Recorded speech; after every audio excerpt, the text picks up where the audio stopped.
All right, hey, we've got an update on this. We've been working away trying to get the pick. I'll give you real quick here because I'm working. But yeah, we're still talking about this base.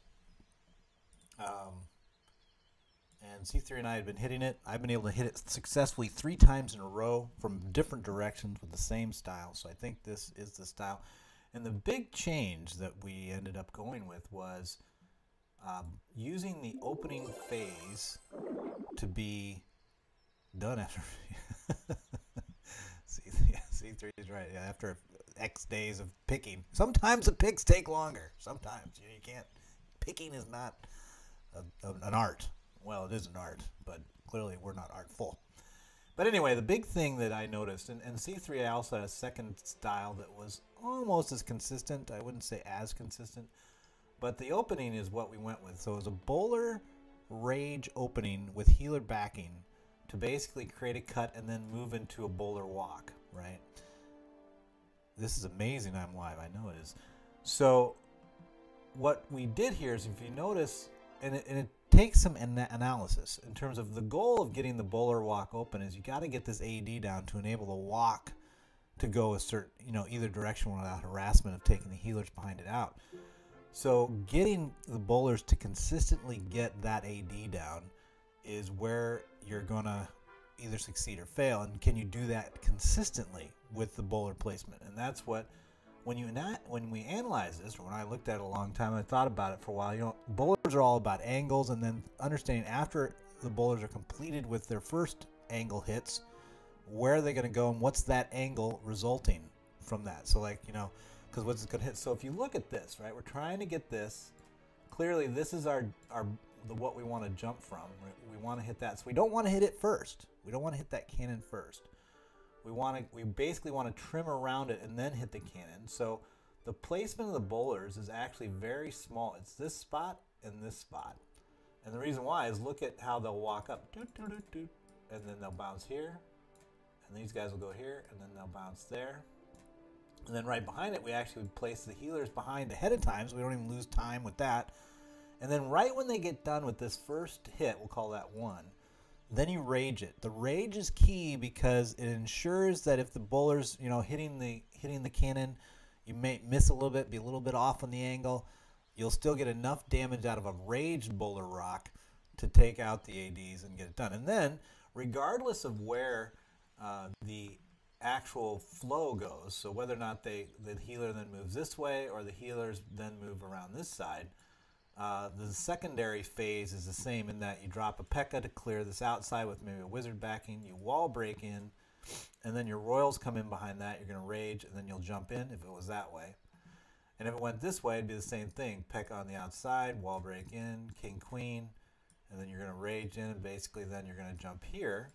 And then it's mass Falcons, by the way, coming in to the core. And your jump actually for this other side has to be here. So you're like, quit telling me about it. Let's see it. All right, so let's take a look at the last one I did. This is the last one. I think this one went, so we'll zoom in. Just notice the healer's down first, so we don't get any early deaths that we didn't have to have. And then notice the range, so we get the clean. And then we're switching to the bowler walk. At this point, you want to basically be planning for the cut, so you can drop your P.E.K.K.A. with the wizard behind, wall break zoom in. Just like I said. And then we're in the core. We give that rage to that front team to get really cut through it. And drop things when come behind it. Notice the jump gives access to 3 boxes, plus the queen and the poison that can go down and down and out. We end up getting a lot of movement through there, right? So that, and then she's going to die. She's not dead yet. Now she's dead. 62. So that was the high. That was the best we got out of it. But let me show you the other angle because it's basically... So you're basically with bowler walk, one of the things you got to worry about is when you're like, okay, I'm going to target this AD, or let's say you try to target this AD. Anytime you're near a corner, it's going to be dicey which way your mass, the bowler mass, will go.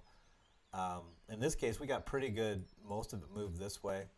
But sometimes they'll just, like, for some reason you're a little off from your placement, they'll go the other direction. And so you got to be prepared when you're near a corner that's going to actually go to the secondary side. So let's take a look at the other one that went that way. I did it 3 times in a row. Let's see. Is that the, let's see threes. What? Maybe look at his at the end for funsies. Is that the one? I'm confused where I am. Yeah, that's it. So there's 62. And there's, I think that one went the other direction. Let's take a look. So same open, right? Healers down, lowers, raise. Let's see. So notice now, so let's pause it. So notice we actually split here, which you would say like, oh shit, split. That's all right.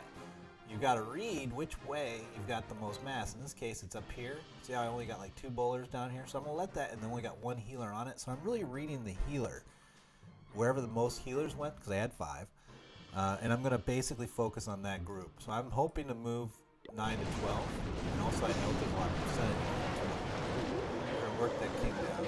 They're down. Now here's the other interesting thing about this attack is that because it's a bowler walk, you're going to have your healers on the outside moving, and they're going to have cleared pretty well in front of them. So you can, it's going to be a nice handoff. Some of your best attacks, you know, when you used to do 3-star attacks against Town Hall 11, you would see healer attacks that would transition from one team to another. And so here you're seeing a very nice transition. Haven't seen this in a while in any style of attack. So boom, I'm coming over. I'm basically just grabbing on to what's going on here. It's pretty healthy. It pushes in and raids that group. And again, so now I've created the cut. So now I'm doing the same jump concept, and bouts are coming. I've got distract on the core. Here's what the mount. Queen is in the bed. Finishes off, and we get 60. So it can go either way. Let's take a look at C3 style, because it's similar. It's something I had tried last night, and I didn't get it right because I wasn't thinking about it the right way. And C3 came in and fixed it this morning. Now he didn't get as consistent with this, I would say. Whereas I was able to get, you know, when we say lockpick, we say we can do the attack probably 2-3 times in a row, and it works. That means you really understand the mechanics. If you're doing an attack and it's still, you know, off and on, that means you probably don't have it exactly picked, but you're close. I would say he's probably in that category. But let's take a look at this attack here. And the reason why is because he's got, you'll watch, he's got this late stage dragon push that kind of relies on getting in. But he's going to use this lightning strike on the back AS, 2 lightning spells to take that down to allow him to basically push in. He's trying the bowler thing now to get his cut open, because really all he cares about is getting 1 AD cut, and he has that. So now here he comes with a narrowing, so he's going to queen here to narrow. You'll just have this nice little finger right here for his dragons to move through. Because as long as he is coming into the center of this push, what he doesn't want is it to be coming on the edge where it's pushing basically away from the town hall. He wants to come in at in the center of the air sweeper. Oh, the cold today. So there the hound gets pummeled. And here it comes. A lot. So you can see there's a little bit more of a ramp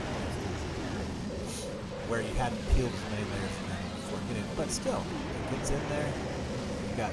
Yeah, actually, I thought he might get a little further, but Eagle being up still cost him a couple %.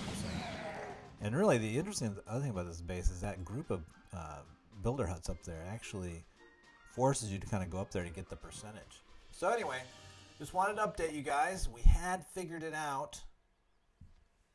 It had been bugging me for about a day, days, as C3 said. And there you have it. So hope that helps, and we've got a couple lock picks in the can ready to go when we get some time. Maybe tonight. You never know. We'll see what happens. And let's go from there. I am heading up north for the weekend, so I don't know if we'll do it this weekend. But we'll get them in. Appreciate you guys. Talk to you later. What am I going to do? My clan sucks. Hey, it's JTJ. I think that's an all-out attack. No, it's the legendary JTJU. JTJU. JTJU. What? I like my horn. You and this army. Download Clash of Clans for free. Then subscribe to JTJU and win.